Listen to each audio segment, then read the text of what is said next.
आपके साथ नम्रता शर्मा। मध्य प्रदेश में 3 नवंबर को उपचुनाव होने हैं और उससे पहले ही सौदेबाजी का खेल शुरू हो गया है। ये तो हमने आपको बताया ही था कि पूर्व मुख्यमंत्री और कांग्रेस के वरिष्ठ नेता दिग्विजय सिंह पर आरोप ये लगा था। बकायदा उनकी एक ऑडियो वायरल हुई थी जिसमें वो ये कह रहे थे सपा प्रत्याशी से कि भाई आप अगर चुनाव लड़ रहे हैं तो देखिए भाजपा को फायदा हो रहा है, आप आ जाइए, हम आपको चुनाव लड़वा देंगे, कुछ किसी ना किसी चीज का पार्षद का लड़वा देंगे, वहां जाके आप क्यों अपना टाइम वेस्ट कर रहे हैं। और साथ ही साथ आप जो चुनाव लड़ रहे हैं उससे दूसरी पार्टी को फायदा हो रहा है।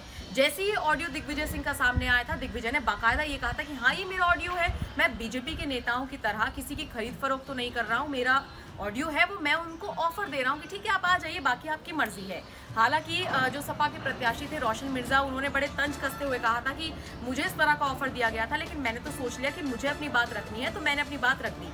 अब इन सब के बीच देखिए बीजेपी के वरिष्ठ नेता के तौर पर जाने जाने वाले ज्योतिरादित्य सिंधिया पर भी आरोप लग रहे हैं। दरअसल पहले ज्योतिरादित्य सिंधिया कांग्रेस में थी तो सब जानते हैं, और जब उन्होंने कांग्रेस पार्टी छोड़ी तो उनके साथ बहुत सारे ऐसे विधायक थे जो पार्टी का दामन छोड़कर उनके साथ बीजेपी में शामिल हो गए थे। अब खबर ये आ रही है कि उपचुनावों से पहले ज्योतिरादित्य सिंधिया ने कांग्रेस के एक नेता जिनका नाम उमर सिंघर है उनको 50 करोड़ का ऑफर दिया है कि आप उस पार्टी को छोड़कर हमारे साथ आ जाइए।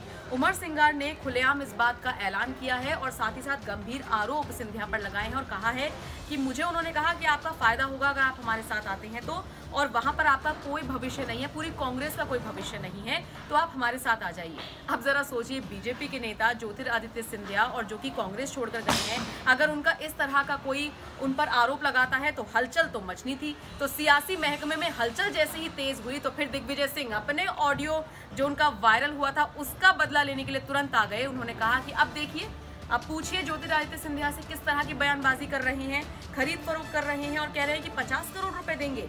तो कहीं ना कहीं अब जो है उपचुनावों से पहले आरोप प्रत्यारोप का सिलसिला शुरू हो गया है। हालांकि ये सब जानते हैं कि चुनावों से पहले, उपचुनावों से पहले खरीद फरोख्त की जाती है, विधायकों को, नेताओं को, प्रत्याशियों को खरीदा जाता है, अपने पाले में लाया जाता है। और अब अगर इसमें सिंधिया का नाम भी आ रहा है तो अब ऐसे में शिवराज सिंह चौहान क्या कहेंगे, क्योंकि आपको याद होगा दिग्विजय सिंह पर तो शिवराज सिंह चौहान ने बड़ा तंज कसा था। तो राजनीति बड़ी दिलचस्प होने वाली है, लेकिन देखना होगा 3 नवंबर को जो उपचुनाव होने हैं उसके जब नतीजे आएंगे तो किसकी पार्टी को फायदा होता है और किसकी सौदेबाजी खराब साबित होती है। बाकी आपको ये वीडियो कैसी लगी, आपको ये खबर कैसी लगी, हमें जरूर बताइए।